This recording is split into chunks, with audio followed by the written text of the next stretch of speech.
Well, just at the Yellowhead campsite, just before Belmont, on the outskirts of Belmont, BC.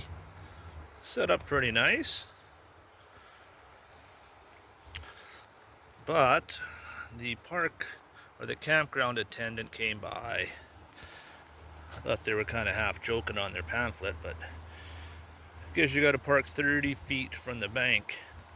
There might be a flash flood, all the snow in the mountain might melt and then come up and rip away half of the bank and your vehicle falls in. I find it hard to believe that'll happen in one night here, but rules are rules.